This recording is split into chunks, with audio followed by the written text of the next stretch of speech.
Hello, hello. Happy last Saturday in September. How crazy is that? September sort of like disappeared. Well, I think it actually kind of disappeared in terms of like business for everyone being shut down for a couple weeks. But who's excited about the rain being here? That is always a good thing. Welcome. Hope you guys are doing well today. It's actually got quite nice outside. We put a cover over half of our patio. I would flip the camera, but I don't want to mess up this beautiful framing here. But yeah, we covered half the patio with just sort of a temporary tent. And then a lot of the nights it hasn't actually rained, so that's been a nice surprise.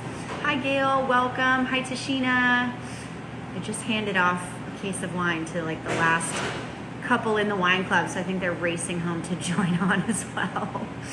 Anyone have any fun like wine, food, pairing stuff this week? Did they discover any great new bottles? Or hi Andrew, hi Noma, or find anything special? I'm going to be announcing, I just need to put it on the website today, but I'm going to post October's schedule, which I have figured out, and we'll be here ready for pickup. Hi Joe, welcome. We'll be here ready for pickup on Tuesday.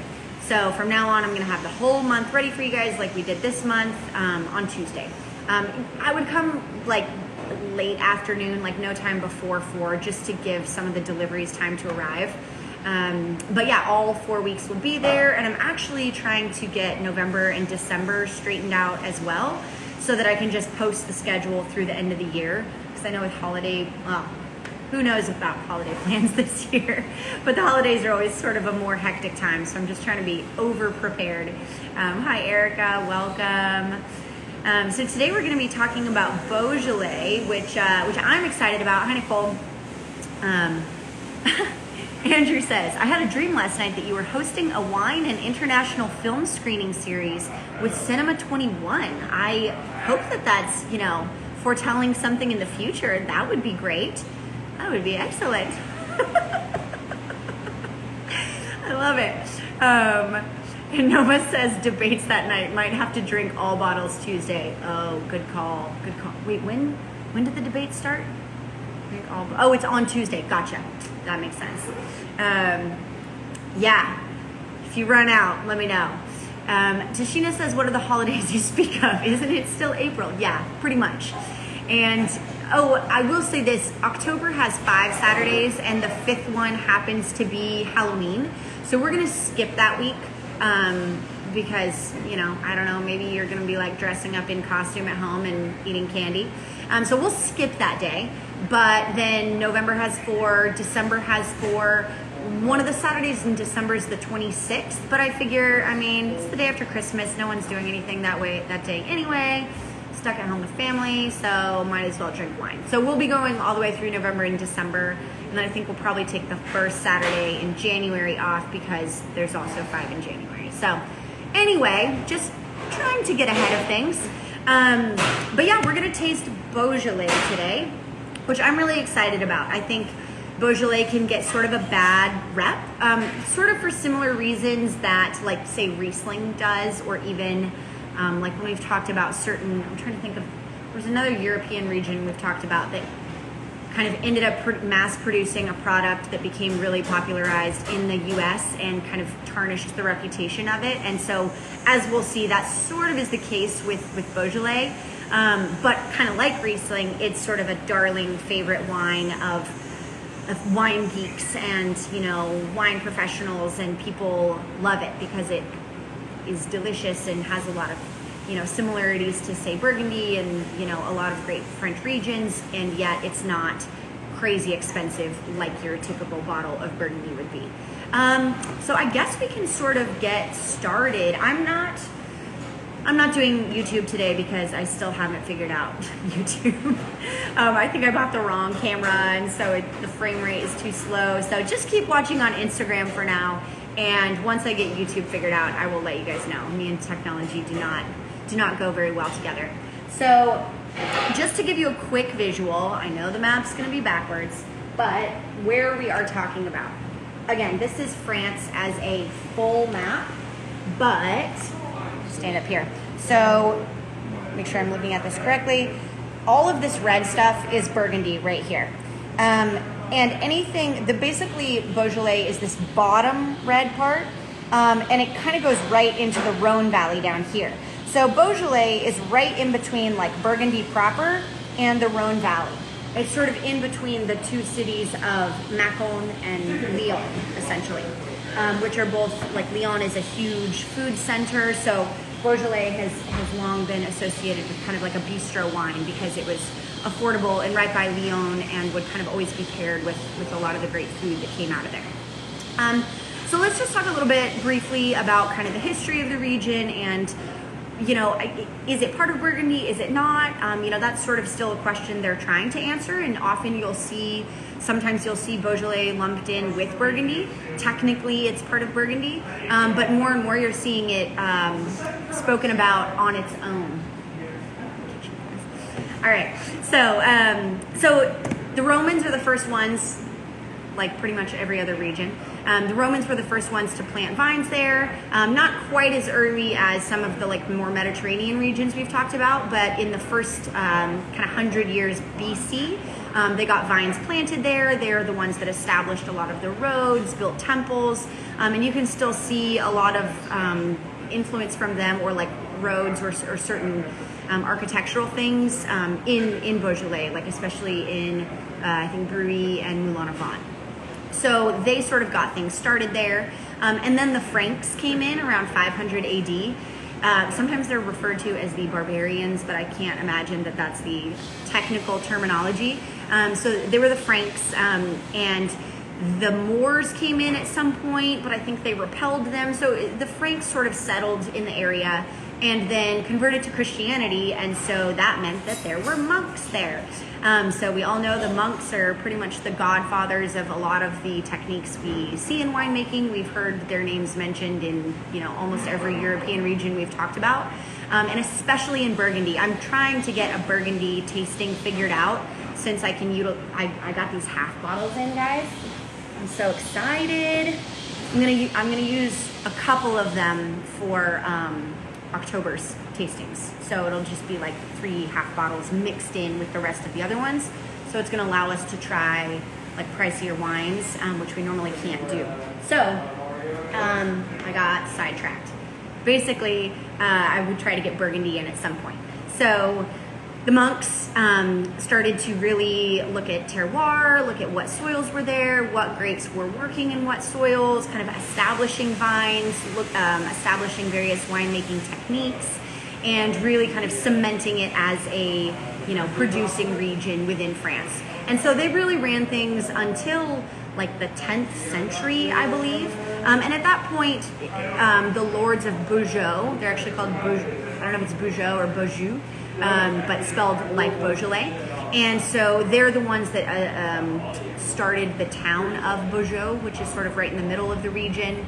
And Luke says spendy. I ordered so many of them that thankfully they weren't too spendy, so that's a good thing. We'll try them out. So the lords of Beaujolais come in, they start running things, and eventually the region is ceded to the Dukes of Burgundy. So that was the first time around like the 1400s that Beaujolais kind of became part of Burgundy.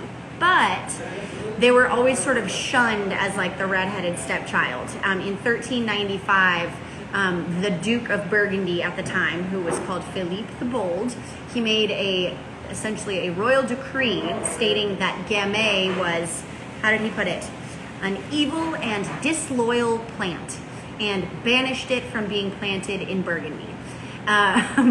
Basically, so the result of that, he didn't want it in sort of the prized slopes of Burgundy. He thought it was a lesser grape, and for that reason, the planting of Gamay started to get really pushed further south, and that's how it kind of ended up in its home in Beaujolais specifically. And one of the reasons for that is, so Gamay, Pinot Noir, and Chardonnay as well, but Pinot especially, is a very finicky varietal and requires a lot of time and effort, but people, you know, kind of regard it as one of the most complex grapes in the world. you know, that it has so much depth, so much nuance. And so like this Duke, and a lot of people sort of think it's more worth the effort and that it's a more noble varietal. And so he saw that with Gamay, it was much easier for people to grow. It wasn't as finicky, but the wines, when they were growing them in Burgundy, it wasn't very suited to the soils. And people didn't quite know like how to work with the grape well at that point, I would assume. Because the grapes, the wines could turn out kind of watery. Gamay itself as a grape has pretty thin skins and naturally high acidity. So it's naturally higher acid and lower tannin, and doesn't have a lot of like fruit concentration and flavor on its own. So it means that, you know, if you're not trying a lot, or if you're making it just like you're making Pinot Noir, you end up with a grape that's kind of watery and doesn't have a lot of flavor, but it's pretty acidic. But if you try to keep it longer on the skins and like concentrate the flavor, then it can get overly tannic. So it just, people couldn't figure out the right combination for it. And also Burgundy has a lot of like limestone soils, basic soils, and it wasn't a perfect fit for that. So as it got pushed out of Burgundy and essentially landed in Beaujolais, Beaujolais has these more granite soils that actually work a lot better with the varietal. And it sort of then found a home there, and people started getting more of a handle on what it needed in order to be made well. Often they would keep it longer on the skin so that it developed more concentration, but it would be pretty tannic, so then they would want to age it for a while. And it developed a reputation for the next kind of couple hundred years. Well, actually I'm missing one kind of other famous or important thing in its narrative. So by the 1500s, after that edict, it became the most planted varietal in Beaujolais. So everyone was growing Gamay, everyone's making Gamay. And then something happened, which was, up until that point, most of the wine was consumed in Lyon, which was, like I said, it's kind of the nearest big city. It was kind of a big hub of gastronomy and just culture and business. But it wasn't really making it to Paris because there wasn't an easy way to get it there. And in 1604, I believe, 1604, they constructed something which I didn't know about called the Briare Canal, which was a canal that connected the Loire River with the Seine River. And the Seine, if you've ever been to Paris, is the one that goes right through the middle of Paris. So suddenly, like overnight, well, not overnight, but as soon as they built the canal, suddenly the winemakers in Beaujolais and in Burgundy, but Beaujolais is a little further away from Paris, suddenly they could take the wines by just a day in wagon to a river, to a boat that would get it to Paris all on river. So suddenly in the 1600s, Beaujolais started to be consumed in Paris. And at that point, and also make it, you know, kind of elsewhere in France and in the world, because it was just more easily accessible. So it's kind of fun to think about different geographical things that you're like, I never thought that canal would have an effect on wine culture, but here you go.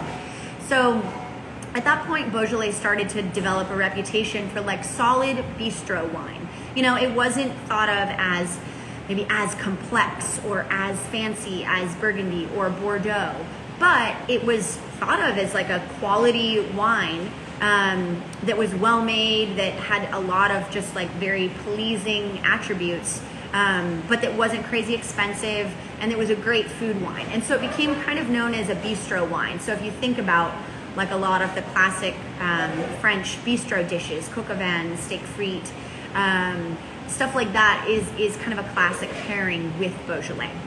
So it was well regarded. It wasn't thought of as, you know, the most prestigious, but it was a well regarded wine.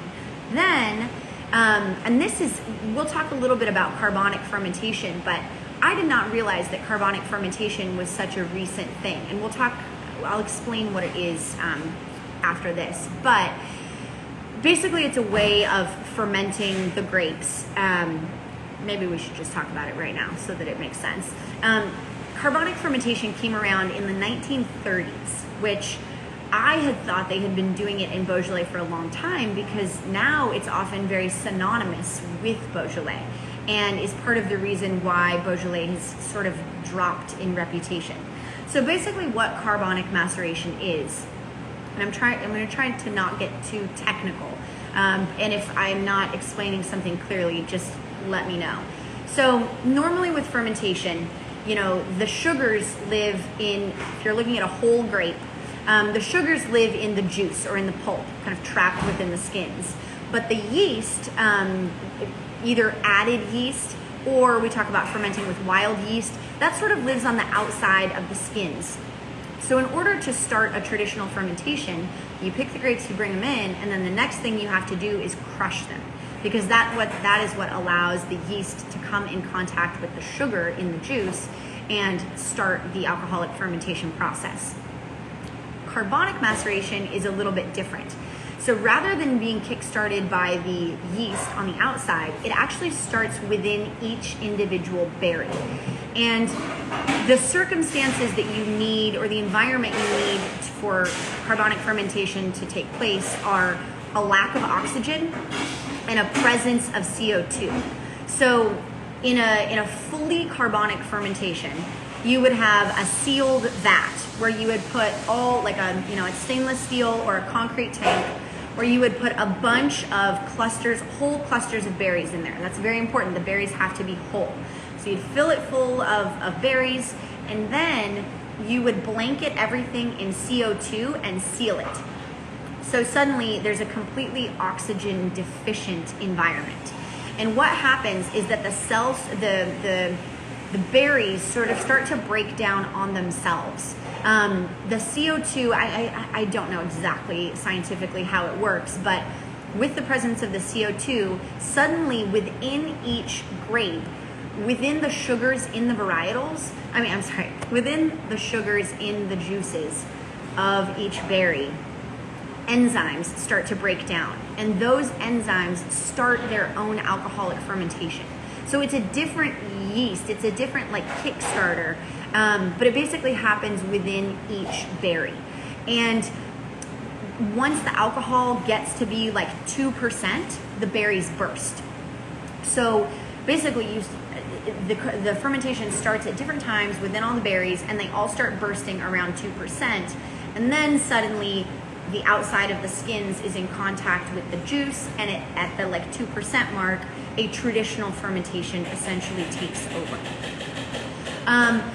But so that process, people started tinkering around with that because they were using CO2 as a wine preservation. And you'll still see that with wine. Argon, CO2, they're often used as ways to keep wines fresh. And so within experimenting with that, people started to discover carbonic fermentation as a tool. And the result in terms of the flavor on the wine, it really enhances the fruit flavors, and it often gives it this very fruity, almost bubblegummy, banana-y sort of flavor. And sometimes, there's an argument as to whether you're tasting the fermentation or you're tasting the grape itself. And that's a debate that people still have. But it solved a problem in Beaujolais, which is that, they were sort of, in order to make wines that had flavor, they had to keep them on the skins longer. But if they kept them on the skins longer, then they got really tannic. And if they got really tannic, then they had to age them in oak for a long period of time to make them drinkable. So it resulted in a longer process and more expensive process before they could actually sell the wine. But with carbonic fermentation, that enhanced the fruit quality right off the bat, and it also lowered the acidity a little bit. Because in that carbonic fermentation, the malic acid was softened. So you got a fruitier wine with softer acidity, and it was on the skins for a shorter period of time, so it wasn't very tannic. So for the wine, I hope that was not too crazy. For the winemakers in Beaujolais, it meant it was sort of the answer to their problems. And suddenly they could make wine that was drinkable and juicy and fun right away without any aging time involved. And so much so that a tradition was started called Beaujolais Nouveau. And often that's what people associate when they think of Beaujolais, what they know is Nouveau. So it was sort of just a harvest tradition which was that you would do the carbonic fermentation. It's a pretty fast fermentation. And because the wines end up being so fruity and fresh right off the bat, people would drink it like 2 months after. So if harvest started in September, they would like drink it at Thanksgiving. It was a traditional kind of Thanksgiving time wine, or whatever the equivalent holiday is in France. So it was just a tradition kind of among the winemakers. But then someone was like, we should sort of market this. And so then it became popularized like in Paris and other European cities. And then where all great winemaking ideas go to die, it went to America. No, that's a terrible thing to say. But during this time period in the 70s and 80s, when Americans had these really like sweet, juicy, fruity palates, like we've talked about, where Riesling, like they started making this really like sickly sweet Riesling, and white Zin came about because that was sort of what the American palate was looking for at the time. They basically started mass producing this Beaujolais Nouveau. And quality, as you can imagine, went down. It got very commercialized, so much so that like people were doing, we'll talk about the climate in a second, but it's a little bit of a finicky climate. It's fairly cool. Hot frosts are a danger if you let the grapes hang too long. And so people started picking really early, doing a lot of chemicals in the farming practices, picking early to avoid losing any crop to frost. But then the sugars wouldn't be high enough, so then they would chaptalize, which means they added sugars so that in the fermentation it makes the alcohol high enough.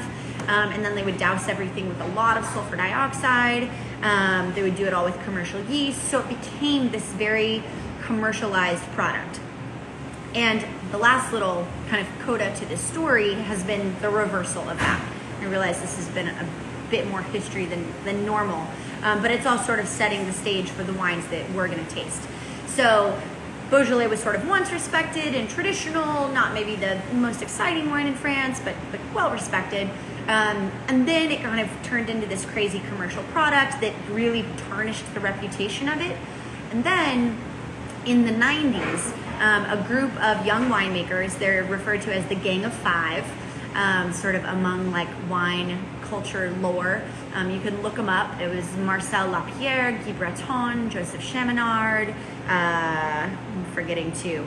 But anyway, they started saying like, hey, no, we're completely getting away from the idea of terroir. Like Burgundy in the north is making amazing terroir-driven wines that are all about quality, not about quantity, that are so unique and really trying to showcase like the soils and the varietal truth of this particular grape in this area.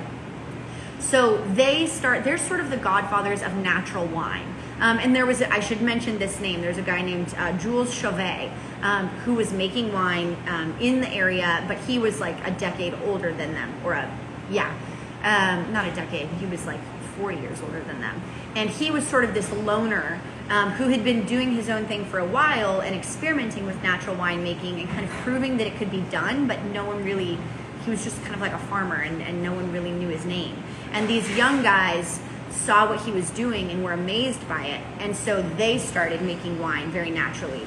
And so they would do longer harvests. They would be very particular in the vineyard. They were doing everything naturally. They were, sorting berries to make sure they had only good berries. Maybe it meant they made less wine, wild fermentations, all the stuff we've talked about with natural wine.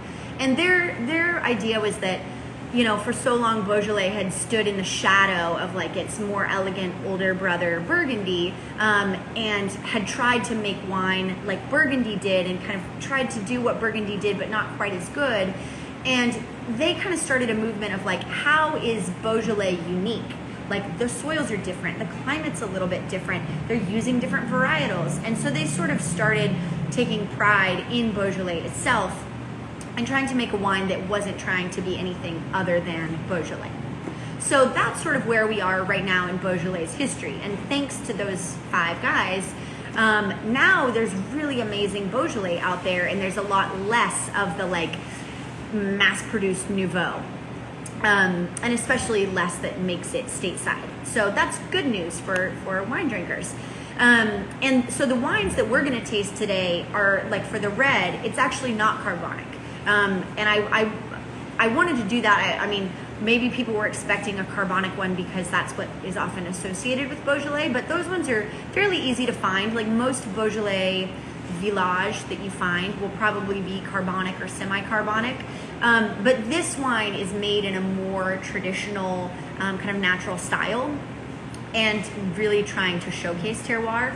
If you haven't, we're gonna taste the white first, but if you haven't already opened your red, I should have said this at the beginning, I would crack it open because it's a pretty natural wine. It might need to blow off and just air out just for a minute. Just putting that out there. But let's talk real briefly. We're gonna taste Chardonnay. So Chardonnay is, if you ever see Beaujolais Blanc, it is Chardonnay. I don't think there's any Aligoté in Beaujolais.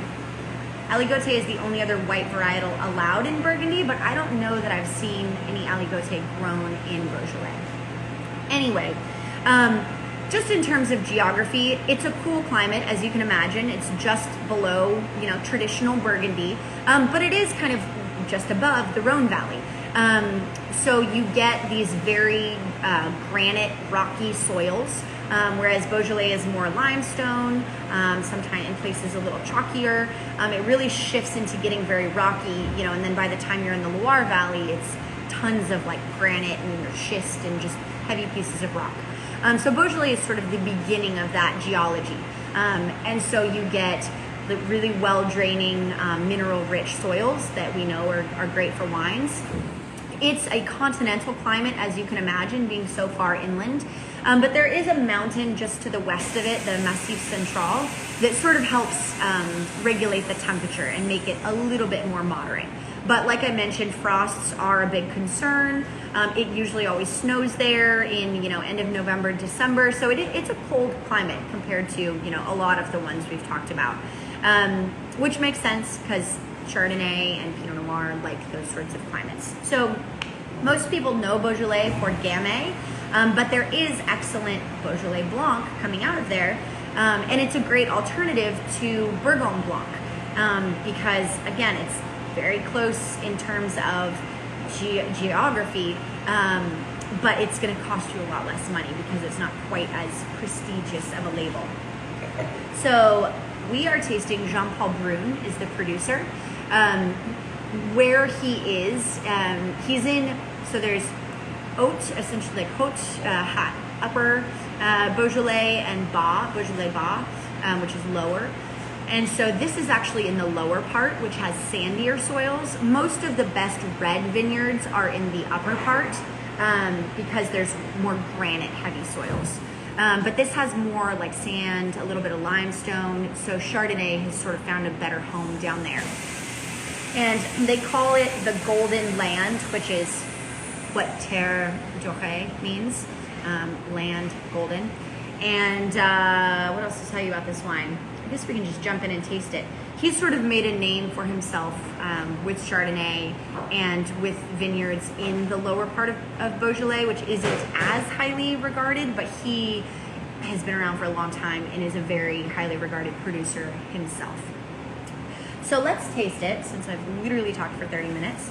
I don't have a white piece of paper, or maybe I do. So you can look at the color here. Tell me what you guys are noticing about the color, the legs. I know you're all very good tasters after our blind tasting that we did last week. So we have sort of a, it's not quite golden, but there's pigment to it, more so than like the Muscadet that we tasted last week. Hope I didn't just ruin the blind tasting for someone. But it has sort of a straw yellow, I would say, maybe slight golden hints to it. Since you guys are pros now, if you see this little bit of pigment, what could it be attributed to? It could be, maybe it's just, there's a couple different options. There's a delay in comments, but it could be from skin contact. Maybe they cold soaked it for just a day or two on the skins, gave it a little bit of pigment. It could be from oxidation. We would hope that that's not the case. But when wine is in contact with oxygen, it starts to get darker and darker. Or it could be from what we talked about a couple weeks ago, which would be oak. Or it could be just sort of from the grape itself, having thicker skins. So there's a little bit of color here, but not a whole lot. And in terms of the legs, my glasses are so dirty. The legs are moving sort of slow to form, but move fairly quickly once they're going. I don't know if you guys would agree. Yes, Sarah said oak, and you are correct. That would make sense. It's 12.5% alcohol, so the legs are moving fairly quickly, fairly cool climate. And he, both chaptalization, like we mentioned, which is adding sugar to bump up your finished alcohol level. It doesn't mean you're making it sweet wine. It means you need extra sugar to ferment into alcohol so you can get your ABV a little bit higher. And that is allowed in a lot of French regions. And it's allowed in Beaujolais. I don't know exactly how much they allow you to chaptalize, but it could be like, up to 1 extra percentage point or something like that. But both of these producers adamantly do not chaptalize, as will a lot of other kind of like well-intentioned, more natural producers. So let's smell the wine. Tell me what you guys are noticing on the nose.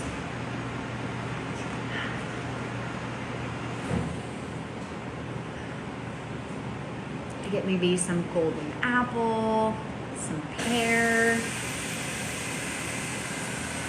kind of like a creamy gold raspberries. I like that note. That's a great tasting note. I don't even know the last time I had a gold raspberry. Apple, yep, absolutely. Maybe like the tiniest little bit of like a white flower kind of thing. What do you guys think in terms of, do you smell any of those telltale oak characters that we've talked about, baking spices like cinnamon, nutmeg, clove? Are you guys getting that or no? Lemon and water crackers. Ooh, I like that. You guys are just getting so fancy with your tasting notes. Yeah, there is something, that's a great note, that there's this kind of like yeastiness there.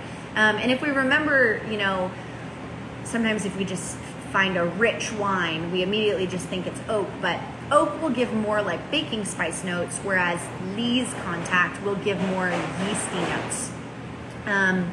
Andrew says no, not getting any baking spice stuff. Gail says a little bit of vanilla maybe. Yeah, I think it does have this nice little like sweetness to it.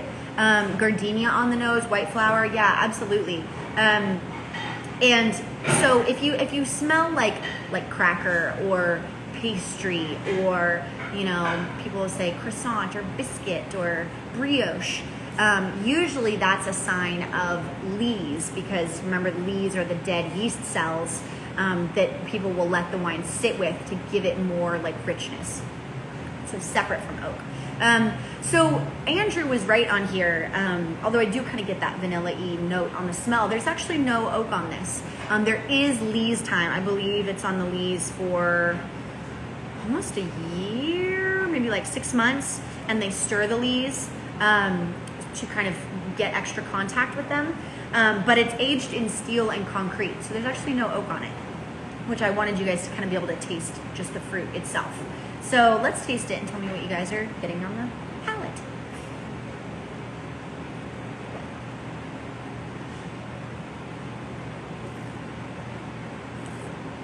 It's a deep spit cup. What do you guys think? Tell me about kind of what you're feeling in your mouth in terms of texture, richness, acidity. Obviously, we're probably not going to sense many tannins in here, considering it's a white wine. I'm definitely still getting maybe a little less apple. The apple and pear is still there, but a lot of citrus, which maybe I didn't smell as much on the nose, like lemon, like a creamy kind of lemon curd or something like that. Carbonate this, and I could be fooled into thinking it was cider. Yeah, like you're really getting the apple notes. That's a great note. Medium acidity, yes, richness, bright but creamy. So wait, oak or what? So there's no oak, but there is lees contact. So there's richness, but it's aged in, that's from the lees and from malolactic fermentation rather than from oak influence. Tart but smoothed out, yep. Yeah, some like honey type sensation. Yeah, I noticed the same thing. There's almost, there's no residual sugar in this, but something about the ripeness of the fruit has this sort of like ethereal, like honeyed kind of flavor to it. Honey is a good way to put it. I was thinking like almost a little bit of like ripe pineapple or something like a sweet fruit. Tastes chocolate. Also, I just had some chocolate. Touche. Yeah, the creaminess, it almost reminds me of like creme brulee, kind of like a sweet cream, maybe with some kind of lemon notes in there. Bergamot. Yeah, that's a cool note with the kind of like very floral notes. And this unexpected minerality, yeah, we should mention that. I mean, like we mentioned, they're, the soils in the kind of lower part of Beaujolais are thought of as not quite as good as the upper Beaujolais, because in the Haute or upper Beaujolais, it's mostly granite. And down in this southern part, it's mostly sandstone, but there are little outcroppings of limestone. And this is planted in one of those. So that's one of the reasons that this wine also has a good amount of similarity with like a white Burgundy, because it's similar soil types. And that limestone is definitely lending it some minerality. Absolutely. I need to grab a water glass really quick to dump this into. I only brought one glass to taste out of. Okay. So in terms of maybe pairing this wine, what would you guys think of that would go well with this? Because it is fairly high acid, and it does have some richness. I mean, you could sip it on its own, but I think it'd be a great food wine. Hi Martha, welcome. Again, if you're thinking traditional, I mean, I guess bistro dishes are kind of more suited in a lot of ways to red Beaujolais, but yeah, pork is a great one, poultry, any kind of white meat. And we're gonna hear, it's funny, a lot of the pairings are gonna be the same for these two wines, because even though they're white and red, they're grown right next to each other, and often the food in that region is what it would be paired with. So they could both go well with chicken or duck or pork. Popcorn. We're having a camembert. Yeah, actually camembert and brie are both really good. Those kind of white rind cheeses are really good with all types of Beaujolais, red and white. So I'm glad that you're trying that pairing out. Yeah, cheese, seafood.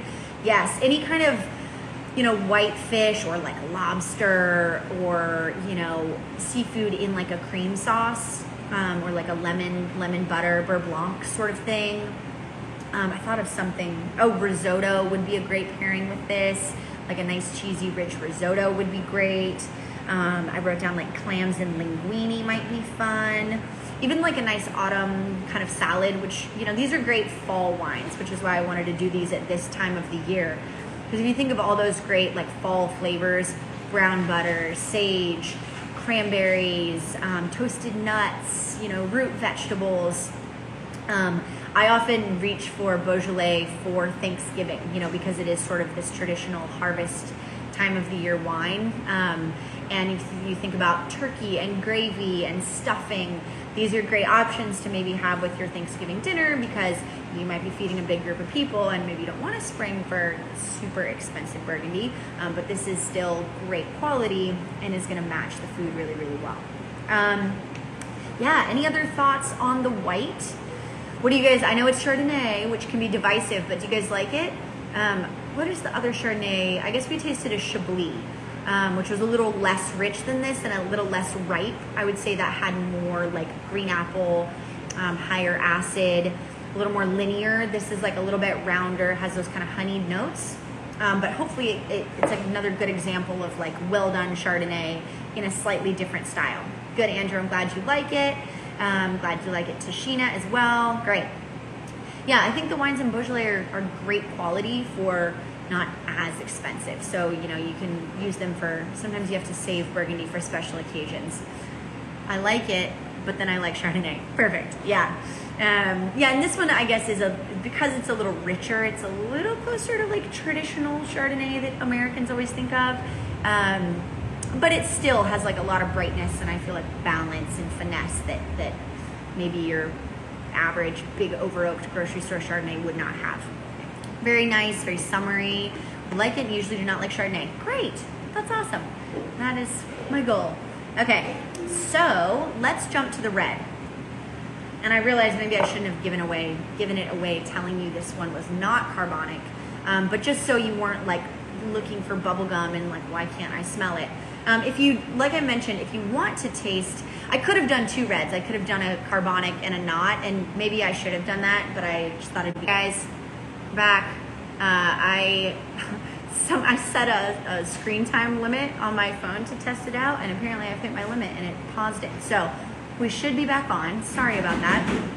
Anyway, I was just saying that this is not carbonic, so it's a great example of this more nouveau, like natural winemaking style of Burgundy. Okay, let's put it in the glass. Nick says smashing with pistachios and ardent smoked almonds. Yes, I had this. The staff drank most of this bottle last night, and we quite liked it, and we had it with some almonds as well, and it was very good. I tried it with our roasted carrots as well, which have a lot of fresh herbs, and that was fantastic too. So it's a very versatile, great kind of food pairing wine, especially when it's kind of autumnal in the air. So play around with it. Okay, so the red. The producer on the red is called L'Epicurieux, which, you know, you might notice it's sort of Epicurean. It's named after the Roman philosopher Epicurus, who had something, his whole thing was like finding harmony and balance in like the pleasures of life. I'm probably quoting that terribly wrong, but anyway, it's what the name is in homage to. It's actually a fairly new producer, but getting a lot of attention and really well regarded. And they're working with sites that maybe aren't as famous. So we didn't talk about the different crus of Beaujolais. There's 10 crus of Beaujolais, which are like, you know, there's village level Beaujolais, which doesn't have to come from one specific area. It can just be kind of anywhere in Beaujolais. And then there's 10 specific villages. So Moulin-à-Vent, Bruy, Côte de Bruy, Chénat, Reny, Juliana. I'm forgetting some. But a lot of people think that this one's called Lantigníe. I think that's how you say it. A lot of people want Lantigníe to be the 11th cru. And I had never tasted a Lantigníe, and I think it's great, so I thought I would share it. So all completely organically farmed. They're in the way to becoming biodynamic. It takes a couple years. So all the good things that we like.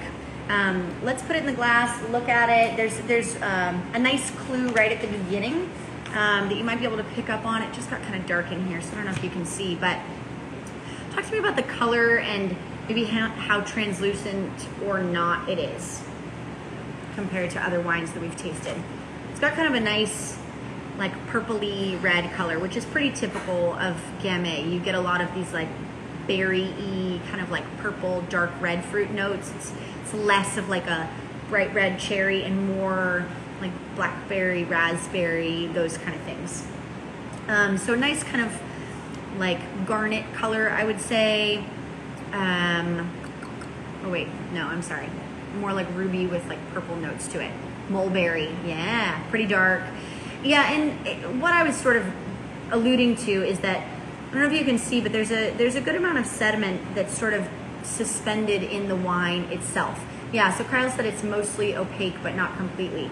So you could tell just by looking at it that it's not a filtered wine. You know, if you want a really clear, you could filter this and it would be the same color, but a lot more translucent. So that kind of gives you a clue right off the bat that maybe it's a winemaker making wine in a more hands-off style. Because a lot of people think filtering it kind of takes away some of the character and flavor. In terms of the legs, these legs are moving fairly slow compared to the Chardonnay. Be slower. Is I guess like 14% on this? Oh, I'm way off. 12%. Maybe I just have too much wine left in my glass from the Chardonnay. I was way off. So, despite these slower legs, it's only 12%, which again makes sense because it's a cooler climate. Should have checked that beforehand. Let's smell it, see what we're noticing on the nose. And again, this nose is gonna be a lot different than a Beaujolais Nouveau. And maybe I can try and find us some sort of Nouveau wine when they get released. It's gonna be weird this year with the smoke. I'm not sure who's gonna be doing a Nouveau wine, but we'll find out. Noah says the scent is wonderful, very savory. Yeah, so often people associate Beaujolais with being like tutti frutti, bubble gummy, like banana runt sort of smell. And this is kind of the opposite of that. Like it is very earthy, I feel like. Kyle says black currants. Yeah, there's even like a kind of like peppery note in there for me, like cracked black pepper, maybe some fresh herbs, like sage. I feel like I kind of get that like savory sage smell. And you definitely get, you know, some people say like forest floor, like that kind of like wet earth smell, which is often associated with Burgundy. Definitely savory. Is that smoke or tobacco? Yeah, for me, I would say between those two, if you're asking, I would say I get slightly smokier notes. Tobacco for me often smells kind of sweet. What did we, last week when we tasted the Bordeaux, sometimes tobacco for me is like that sweet, like roll your own tobacco thing where it's like woody and like cedary, but like a little bit more candied. Whereas this for me smells a little more savory, bracing. So we've jumped into tasting it. Okay, so let's taste it and see what we think.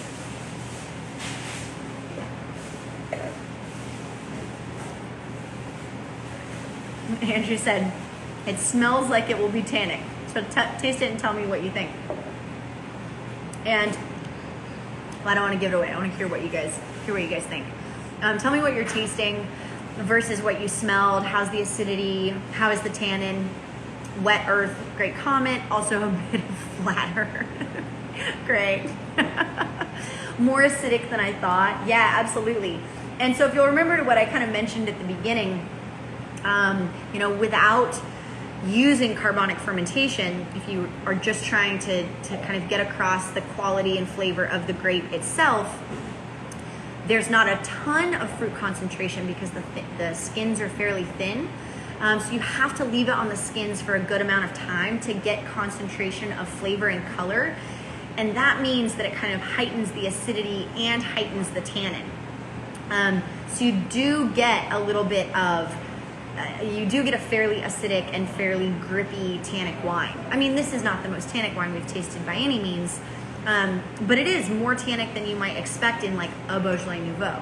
So, like fermented candy, that's a cool note. Kyle said tiny bubbles, caught me off guard. Yeah, and you know, to be honest, that's probably a little bit of bottle variation, which comes from getting wine from a natural winemaker. They do a little bit of sulfur dioxide at bottling, but not a ton. So it could be like a little bit of fermentation restarted in the bottle, or the fermentation wasn't quite finished when they bottled it.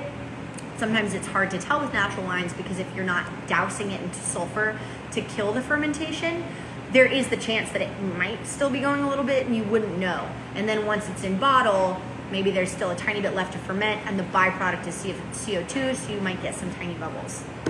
I don't have any. I don't know if anyone else has bubbles. Hopefully it's not like full on sparkling. Hopefully it's just like a tiny bit of fizz and it should blow off. Not as tannic as I thought up front, but towards the end. Yeah, it has that kind of like grip on the finish for sure. In terms of the fruit, I know I think we said mulberry, maybe cranberry. I can't remember what notes you guys said. Some savory notes. What are you noticing on the palate? Tashina says, I get this smoked and or brined olive taste, or maybe I'm just wishing I had some. Yeah, I mean, I could see that. You know, I think the combination of a good amount of acidity and a really kind of like savory core to it, maybe mixed with like that minerality. Oh, I should say this vineyard is from like blue granite, essentially. So it's similar to like a Rhone Valley vineyard.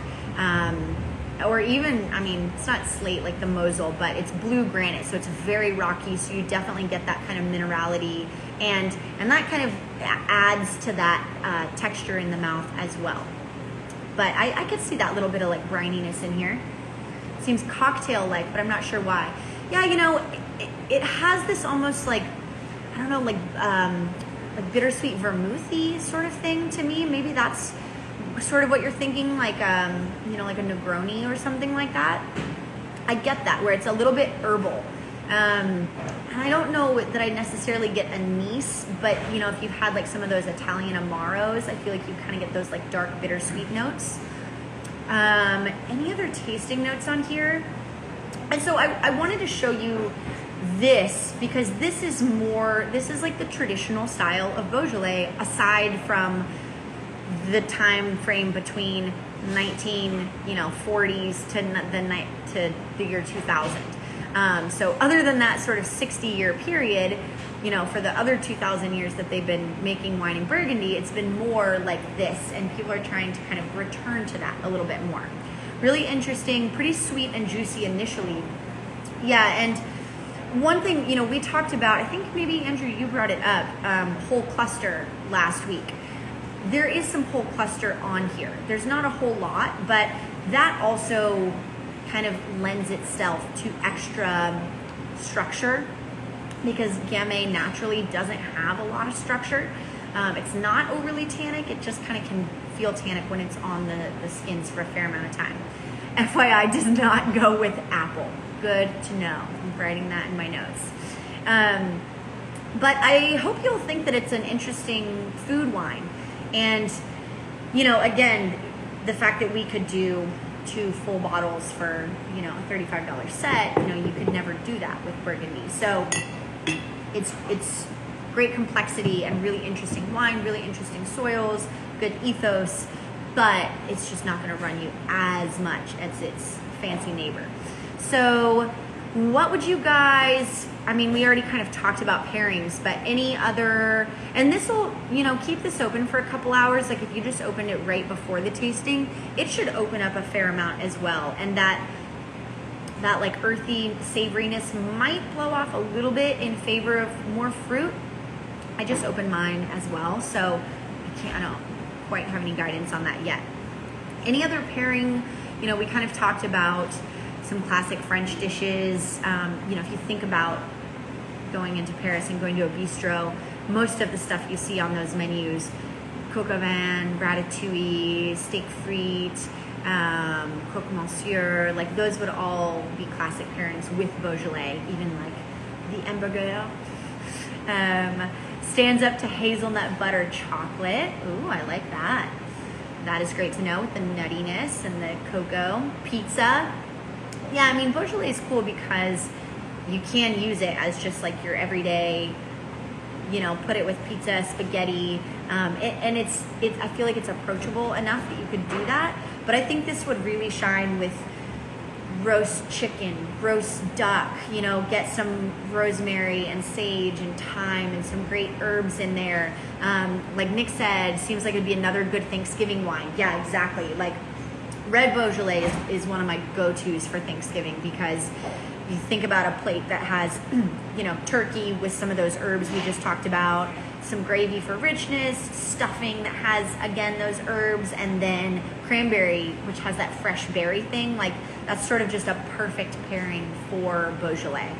Did I make note of any other? Oh, and French charcuterie. I mean, I guess, or any charcuterie, but a lot of those pâtés and terrines where they use some of those seasonings and herbs are amazing with Beaujolais because this isn't like the biggest, most tannic wine, and so you don't need like a steak to stand up to it. You can have it with some cured meats and it'd be delicious. And hopefully it's still good also with like that camembert that you're having, Noma. Same for both these wines. Anything that with kind of like a washed rind should be a good pairing in terms of cheese. I've also had Beaujolais with tuna and had it be great. Could maybe even do it with a pretty like hearty salmon dish. Might be a little too much for whitefish. Save that for the Beaujolais Blanc. Yeah, I think that was most of the tasting things I had written down for pairing ideas. Any other, oh, Andrew says, is Arden doing a Thanksgiving meal? So we're always closed on Thanksgiving itself, and we are trying to figure out what our game plan for the winter is because there's so many unknown factors right now. The city still hasn't decided if they're extending the permits for the patios on the sidewalks. You know, if we do indoor dining, we have to do jump through a lot more hoops and rearrange everything and get dividers. And so we're not sure what our menu is going to look like. But, you know, having some stuff to go or kind of kits or we want to do some holiday related stuff. We just don't know what it's going to look like yet. So if you have ideas or requests, please let us know because we just want to make you guys happy. Fresh baguette with brie in Paris. Good pairing. That's where I wish I was right now. I feel like this would go well with your pastrami. Ooh, yeah. Which just left the menu this week. Hopefully you got to have it before then. Eric did a pepper glazed pork chop that is the best pork chop you'll ever have. And that came on in its place and it's delicious. Pepper jelly glazed pork chop. And yeah, our menu, if you haven't been here this week, there's a lot of new dishes, and we are just adding a couple more tonight as well, because the weather change sort of took us off guard. So if you're in the mood for some kind of autumny dishes, they're now on the menu at Arden. I know. Maybe the pastrami will come back at some point. I know, it was very, very good. I'll let Eric know. But what else? Oh, the lineup for next month, for October, I'm going to put this on the website and I'll send all of you guys an email as well. But next month, we're going to do 2 regions. We're going to do a blind tasting. I'm going to start doing a blind tasting per month because you guys all seem to like it. If you get sick of it, let me know and I'll stop doing that. And then we're going to try tasting a grape from 2 different areas, 2 different terroir soil types. So we can talk about the varietal itself and the different terroirs. So for the 2 regions, we're going to do South Africa and we're going to do Greece, which I'm really excited about both of those. And then obviously the blind. And then we're going to do Chenin Blanc as a varietal because we haven't used Chenin yet, and it's a fabulous grape varietal that can do a lot of different things. And we're going to taste an example from New Zealand and one from the Loire Valley. So like a lighter, crisper, more kind of green, bright rendition, and then like a more sumptuous, kind of waxy, rich, but dry style as well. Where in Greece? I don't remember. It's 2 different regions, but I believe they're both on the mainland. But this is why I need to do Greece, because I do not know that much about Greek wine, and I need to study up. I'm sure you know more about Greek wine than I do. But I think we're doing an Assyrtiko and a Shinamavro, I'm pretty sure. I'll put it out this afternoon and I'll let you know for sure. So yeah, I hope you guys are excited. Should be a lot of fun, and I have some great ideas, I hope, for November and December as well. And I'm gonna try to get that whole list out within the next week or so I don't have to worry about it, and so you guys know what is coming up when. All right, well, look out for an email from me. Wine cases will be ready for pickup starting this Tuesday. Just don't come before like 4 o'clock because I just need to be able to put them in the correct boxes. So see you guys this next week for pickup. Thank you so much, as always. It's a treat to get to interact with people, even if it's digitally. Yes, please fly back to PDX for some of these. Okay, guys, have a great week, and the sun's going to be shining, so come see us on the patio all week, and and have the great rest of your weekend. Okay, see you next week.